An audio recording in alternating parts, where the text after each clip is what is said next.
Gammadi haadha dhiiraa kan fayyisaa deesse fakkeenya haadha hundaati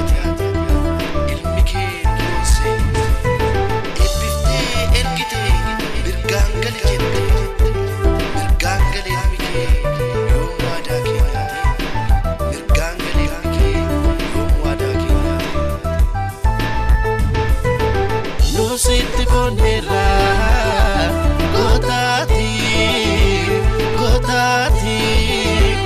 Gotati kopake nusitti boonneerra Gotati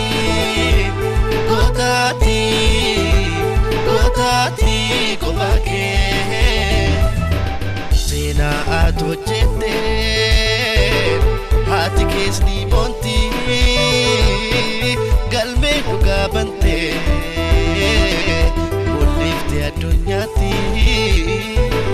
hundumaaf labsite miidhaa lammii keetii kan garaaf hin bulle gootalma gootaati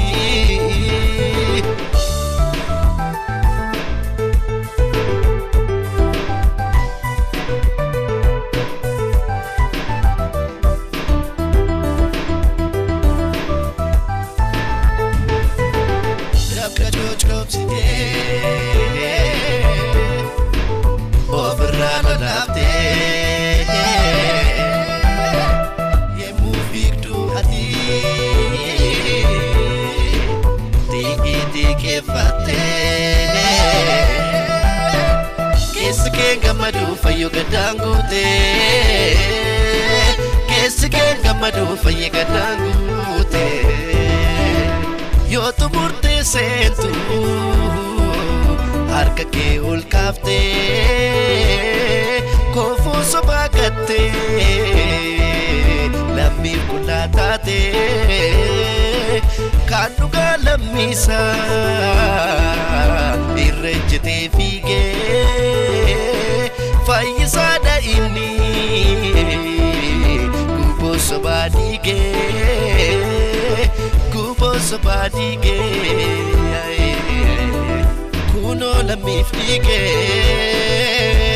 gubboo sobaa dhiigee kunoo lammiif dhiigee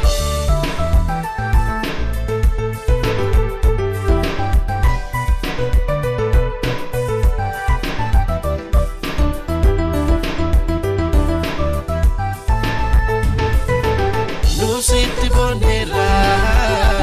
Gotati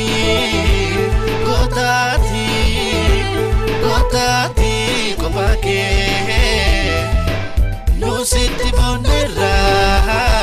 Gotati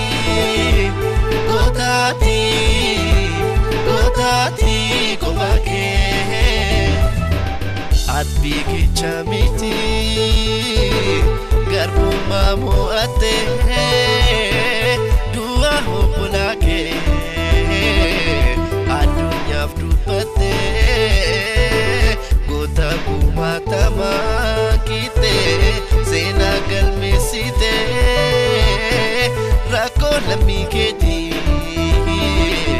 gochaan barreessite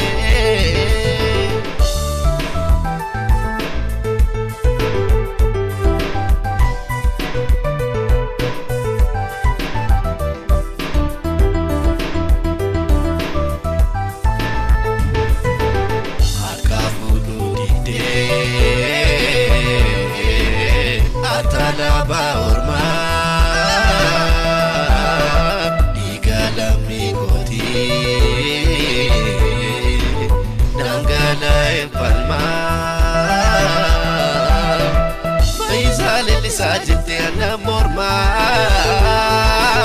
Faisa lelisa jinte anamorma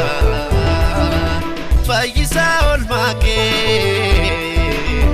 ani mendandau gatin dafka keti bilisuma ta'u wada sif galera akasin daganne katamne makakees galme harabanne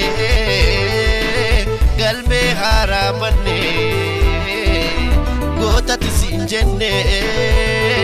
galme harabanne gota tisinjenne abo yeroo sana frifadheera garuu nan dinqisiisu maalifi namoota du'an hin argaa namoota reebbaman hin argaa namoota hidhaman hin argaa keessa isaatti haarii baay'ee qaba haarii of keessaa waan qabuuf gocha isaa kanatti badaa nan dinqisiisu